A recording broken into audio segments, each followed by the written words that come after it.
Hello friends, solar tech insider में आपका स्वागत है। मैं विशाल आनंद आपको सोलर पैनल में लिखे वीओसी का मतलब बताने जा रहा हूं। सोलर पैनल में आप लोगों ने पीछे स्पेसिफिकेशन में देखा होगा कि एक टर्म वीओसी लिखा हुआ होता है। तो ये वीओसी का मतलब क्या होता है और इसको हम लोग कैसे चेक करते हैं, तो चलिए शुरू करते हैं। तो देखिए, ये सोलर पैनल हमने 5 वाट पीक का लिया है और इसके पीछे इलेक्ट्रिकल स्पेसिफिकेशन शीट भी है। तो इसमें भी देखिए वीओसी आपको लिखा होगा। तो यहाँ पे देखिए वीओसी लिखा है, इसको पहले फुल फॉर्म में लिखा है ओपन सर्किट वोल्टेज, और यहाँ देखिए वीओसी है और ये है 21.00 वोल्ट। ठीक है फ्रेंड, तो ये वीओसी होता क्या है? वीओसी होता है कि जैसे ये सोलर पैनल है और इसके जो 2 वायर होंगे इंड वाले, जैसे इसमें ये जो पूरा रेड है ये प्लस है और ये माइनस है। अभी ये कम्प्लीटली ओपन है, इसको हमने किसी लोड से कनेक्ट नहीं किया है, तो इसको बोलते हैं ओपन सर्किट। ठीक है फ्रेंड, जब हम इसको किसी लोड यानी बैटरी या डीसी फैन या डीसी बल्ब से कनेक्ट कर देंगे तो ये फिर अंडर लोड कंडीशन हो जाएगा। लेकिन जब बिना लोड का ये वायर होगा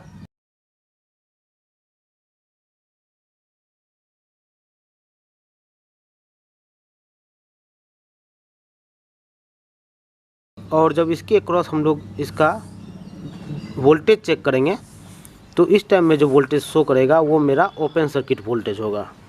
ठीक है फ्रेंड, यानी सोलर पैनल है और इससे जो 2 वायर बाहर निकल के आए हैं पॉजिटिव और निगेटिव के, और ये लोड से कनेक्टेड नहीं है, और इस टाइम में जो इसका वोल्टेज होगा इसके क्रॉस, तो वो मेरा ओपन सर्किट वोल्टेज होगा।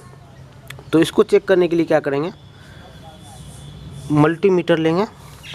ठीक है फ्रेंड, इसको शुरू से मैं दिखा रहा हूँ। ये मल्टीमीटर ले लिए और इसमें क्या करेंगे, ये हम लोग को पता है कि solar panel DC voltage generate करता है। तो अब इसको क्या करेंगे, डीसी वोल्टेज पे सेट करेंगे। तो यहाँ पे देखिए ये डीसी वोल्टेज का सिंबल है, इस नोब को घुमा के डीसी वोल्टेज पे ले जाएंगे। ठीक है फ्रेंड, थोड़ा अधिक पे सेट कर लेंगे, 20 से ज़्यादा। यहाँ 200 वोल्ट पे हमने इसको सेट कर दिया है। ठीक है फ्रेंड, और अब देखिए यहाँ पे ये कॉमन है। कॉमन में हमेशा निगेटिव प्रोब का निगेटिव वाला सेक्शन लगाते हैं, ये माइनस वाला लगा दिए, और ये प्रोब का पॉजिटिव सेक्शन, ये वोल्टेज और ओम का सिंबल है यहाँ पे, यानी रेजिस्टेंस, इससे चेक कर सकते हैं। तो वोल्टेज हमको चेक करना है तो पॉजिटिव वाला इसमें इस तरह से लगा देंगे। ठीक है फ्रेंड, अभी और देख लिए इस टाइम में 00 वोल्टेज शो कर रहा है। अब इसको हम लोग चेक करेंगे कि ओपन सर्किट वोल्टेज कितना है। तो देखिए फ्रेंड, ये 00 दिख रहा है और ये मल्टीमीटर का दोनों प्रोब हो गया, ये रेड वाला पॉजिटिव और ब्लैक वाला निगेटिव है, और ये सोलर पैनल का दोनों वायर है। ये देखिए सोलर से वायर आया है। तो इसका हम लोग अभी ओपन सर्किट वोल्टेज चेक करेंगे। तो इसमें जो है आपका जो पूरा रेड है वो पॉजिटिव है, और ये जिसमें ब्लैक कलर का ये लाइन खींचा हुआ ये निगेटिव है। तो पॉजिटिव को पॉजिटिव और निगेटिव को निगेटिव में लगा के वोल्टेज चेक करेंगे।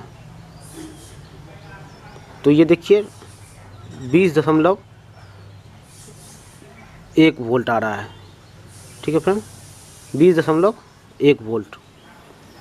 और आपने देखा सोलर पैनल के पीछे भी इसका वीओसी लिखा हुआ है, वो है आपको 21 वोल्ट।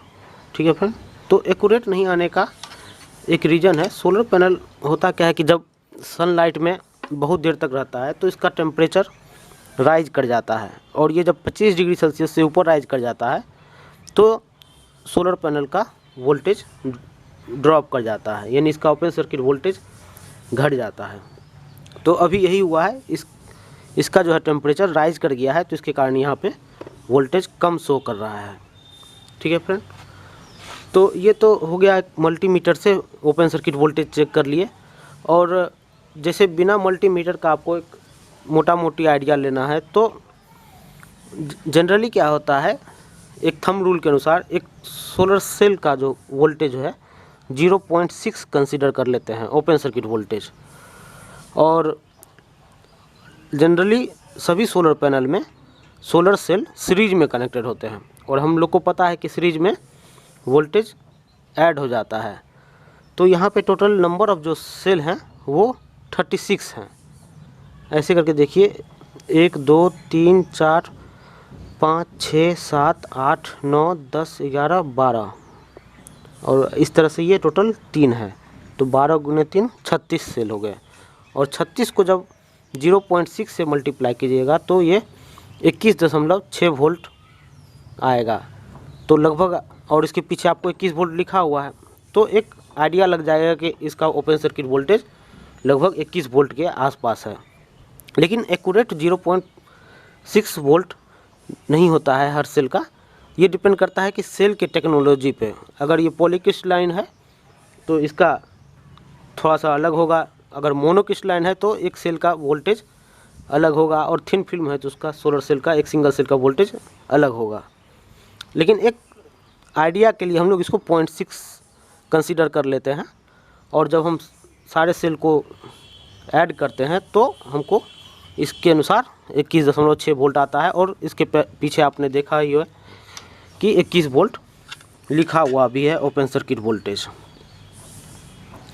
ठीक है फ्रेंड। और यह जो ओपन सर्किट वोल्टेज है किसी भी सोलर पैनल का अधिकतम वोल्टेज होता है, इससे ज़्यादा इसका वोल्टेज राइज नहीं करता है। ठीक है फ्रेंड। तो एक बार और आप इसका ओपन सर्किट वोल्टेज देख लीजिए। ये सोलर पैनल से देखिए वायर आया है और इसमें देखिए ये ब्लैक कलर वाला माइनस है और ये पूरा जो रेड है ये प्लस है। तो फिर से आपको मैं मल्टीमीटर से वोल्टेज चेक करके दिखा रहा हूँ। ये पॉजिटिव और निगेटिव को निगेटिव से लगाएंगे तो अब देखिए 20 वोल्ट दिखाने लगा, क्योंकि अब पैनल जो है और ज़्यादा हीट हो चुका है। तो जैसे जैसे सोलर पैनल का टेम्परेचर राइज करता है तो इसका वोल्टेज ड्रॉप होने लगता है। इसी कारण अभी वोल्टेज थोड़ा सा और कम हो गया है। ठीक है फ्रेंड। ओपन सर्किट वोल्टेज यानी VOC से रिलेटेड कुछ इम्पोर्टेंट बात है, मैं उसको आपको बता रहा हूँ। अगर आपको इससे रिलेटेड कोई एग्ज़ाम होता है तो उसमें आपको पूछा जा सकता है, या तो इंटरव्यू में भी ये पूछा जा सकता है। ओपन सर्किट वोल्टेज किसी भी सोलर पैनल का सबसे अधिकतम वोल्टेज होता है, इससे ज़्यादा इसका वोल्टेज राइज नहीं करता है।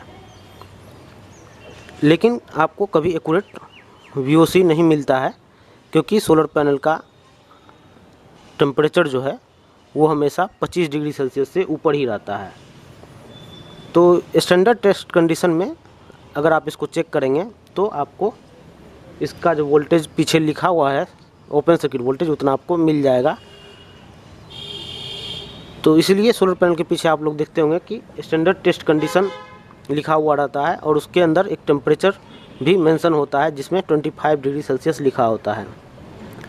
उसके बाद ये जो open circuit voltage solar cell का होता है ये डिपेंड करता है सेल के टेक्नोलॉजी पे। यानी ये सोलर सेल जो है आपका पॉलीक्रिस्टलाइन है कि मोनोक्रिस्टलाइन है या थिन फिल्म है, उस पर ये डिपेंड करता है।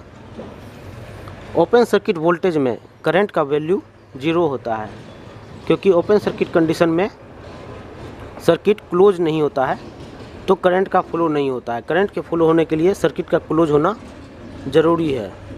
तो इसलिए ओपन सर्किट वोल्टेज में करंट का वैल्यू 0 हो जाता है। तो उम्मीद करता हूँ कि ये आपको समझ में आ गया होगा। तो थैंक्स फॉर वाचिंग वीडियो।